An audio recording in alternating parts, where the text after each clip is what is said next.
Australian Migrant Stories. Teruko, Blair. After Germany lost the First World War in 1918, the three power nations agreed to sign the Treaty of Versailles. This treaty changed Germany's way of living, giving most of their resources away to the victors. Not long after this event, Adolf Hitler rose to power in Germany, and in 1939 he started World War II. His aim was to get revenge and reform the world, a world inhabited by the only perfect race, Aryan, and the world without the inferiors, the Jewish. Alongside Germany was Japan. They were colonizing the outer side of the world, Asia. France was weak, and soon enough the Nazis overtook it. Britain was hanging on tightly with the support of Australia, fighting alongside with the Soviet Union. On the other side of the world, we have America, who were doing their own things and were still recovering from World War I. They wanted nothing to do with the war until the event of Pearl Harbor in 1941, when the Japanese bombed America's Navy base in Hawaii. This was caused by the Americans threatening not to send any raw materials to Japan if they do not stop the invasion in China, as the United States were supplying the Chinese with oil. In response, America joined the war and began the force to stop the Nazis and the Japanese. The Allied force is now reinforced by one of the strongest military, and soon enough Germany gave in. However, the Japanese refused to give in, which led to the bombing of Hiroshima and Nagasaki.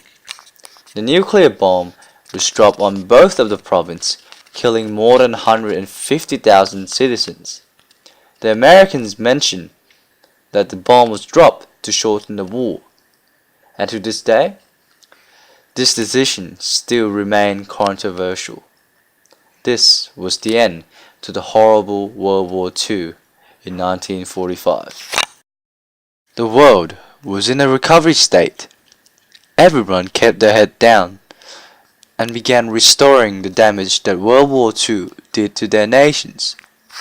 Australian soldiers were sent to Japan as a part of the British Commonwealth Occupation Force to help Japan restore their country. There were a non-fraternization policy in place at the start, but as time went by, the hatred faded and people fell in love. This is the point where the conflict in the Australian Immigration Administration begins. Teruko Blair, a Japanese war bride who experienced this period of time and still lives today. Her story tells us how her and more than 600 other Japanese war brides migrated to Australia. Teruko's family suffered from the bombing of Hiroshima. Her home was destroyed, but somehow all of her family members survived the attack. She was 20 years old at this time and had taken a waitressing job at the Australian Army Officers' Mess. This was where she met an Australian warrant officer, Blair. The two fell in love and planned to get married. However, it was forbidden at this time for an Australian serviceman to marry a Japanese woman.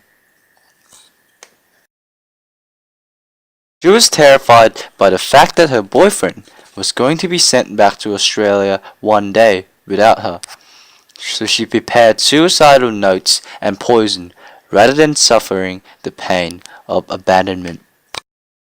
During this time, the White Australian policy was in place, so non-Europeans were allowed to migrate to Australia. Back in Japan, a lot of Australian servicemen were applying for marriage recognition. All was declined until Australia signed a peace treaty with Japan and the ban was lifted. This allowed the serviceman and his bride to go back to Australia. When Teruko heard the news, she threw away her poison and got married to Blair. Teruko left her hard life in Japan to go back to Australia with her husband. At the end of the Australian occupation in Japan in 1956, Teruko and 650 Japanese women migrated to Australia to live a happy life with their husbands.